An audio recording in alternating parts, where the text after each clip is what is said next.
Yo les gens, c'est Terry LTM, j'espère que vous allez bien, j'espère que vous êtes confortablement installés dans le bien-être de vous-même. Bienvenue sur Let's Talk About Movies, les podcasts qui vous tiennent au courant de l'actualité de vos super-héros préférés adaptés en film. Les amis, j'aimerais qu'on parle rapidement d'un sujet qui agite la toile en ce moment. Il s'agit du casting de Cléopâtre 7.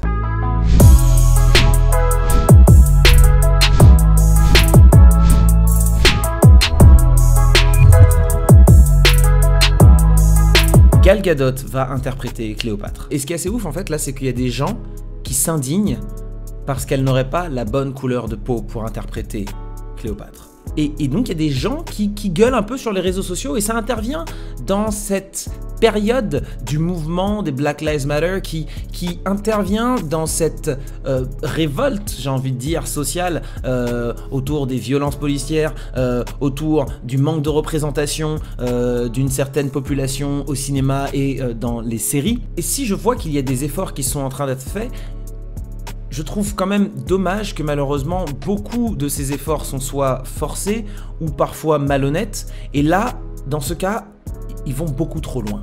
Les gens sur les réseaux sociaux s'indignent un petit peu en disant que Gal Gadot n'a pas les bonnes origines, entre guillemets. Elle ne devrait pas interpréter Cléopâtre, mais il devrait plutôt prendre une femme noire parce que Cléopâtre est égyptienne. Mais j'ai pas l'impression qu'il soit nécessaire d'être un expert en la matière pour savoir que Cléopâtre n'était pas juste égyptienne. Elle est certes née à Alexandrie, mais elle faisait partie de la dynastie des Lagides, qui est une dynastie de la Macédoine. Et je sais pas, je suis pas ouf, mais c'est grec ça, non ? Alors, j'ai pas envie de rentrer dans les choses vraiment très spécifiques, mais en effet, elle était égyptienne, mais d'origine grecque, donc en théorie, on peut imaginer qu'une personne d'une couleur de peau un peu plus claire puisse l'interpréter. On l'a vu dans énormément de représentations cinématographiques ou en bande dessinée et autres, et je ne suis pas sûr que ce soit une si mauvaise chose.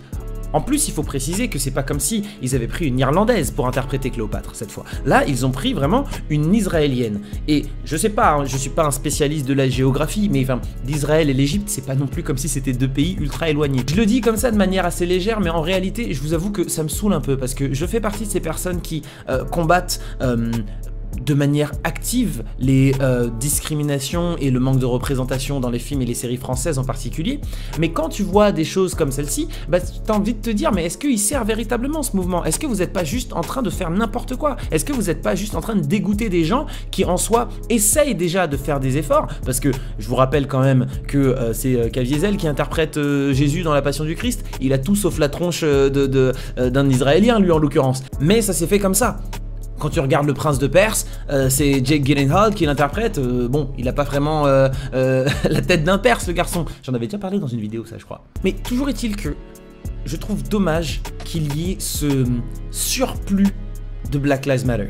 C'est un mouvement qui est important et je suis le plus content de voir à la manière dont ça a été exposé pendant les finals de la NBA. Je suis le plus content de voir quand Disney Plus sort un Black is King de Beyoncé ou fait toute une section avec justement tous les films sur la culture afro. Je trouve ça génial quand il y a des efforts dans ce sens qui sont faits, quand c'est positif. Mais là, on veut retirer le rôle à une femme qui en soi mériterait totalement sa place et limite ça te dégoûte du mouvement. Et je peux d'autant plus comprendre certaines personnes qui n'étaient pas forcément totalement d'accord avec le mouvement, qui derrière sont là en train de dire ah ouais donc mais qu'est-ce que vous voulez maintenant? Et en vrai ça me saoule. Quand j'ai vu que le Hollywood Reporter était en train de dire que les 3 meilleurs films de la décennie étaient Us, 12 Years a Slave et Black Panther, j'étais genre what? Quoi? À quelle heure Black Panther est le 3e meilleur film de la décennie?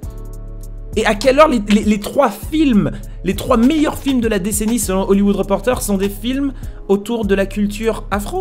Alors je suis pas en train de dire que les films sont pas bons, je suis juste en train de dire que les mettre dans le top 3, enfin de dire que ce sont les 3 meilleurs films de la décennie, mais c'est tellement politique que ça devient écœurant en fait. Black Lives Matter, c'est un mouvement social qui est important et il faut défendre les valeurs de ce mouvement. Mais quand il y a des personnes qui se servent du truc pour venir sur Twitter et dire que Gal Gadot et dire que... Ah, ça m'énerve en fait. Ça m'énerve en fait et du coup je me dis qu'il y a des personnes qui viennent et qui discréditent totalement le mouvement et c'est juste rageant.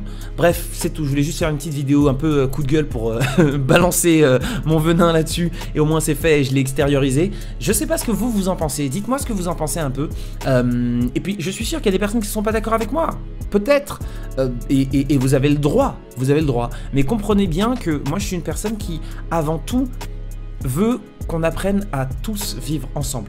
C'est ça mon job. Faire en sorte que tu sois noir, blanc, jaune, vert, violet, que tu vives et que tu obtiennes des réussites parce que tu les mérites. D'accord? Qu'elles ne viennent pas par pitié de discrimination positive, qu'elles ne viennent pas parce que tu as eu la bonne couleur au bon moment. Non, juste parce que tu mérites ta place. Et je suis désolé. S'il y a des personnes qui se sentent offensées par le choix de Gal Gadot, je suis désolé pour vous, mais selon moi, à mon humble petit avis de petit parisien qui juste donne son avis parce qu'il a une caméra, elle mérite sa place et j'irai totalement voir ce film Cléopâtre. En plus, Jenkins à la réalisation, oui, fois 150 000. Bref, c'est tout pour moi. On se retrouve très bientôt. D'ici là, regardez de bons films, quelle que soit la couleur des acteurs. Peace.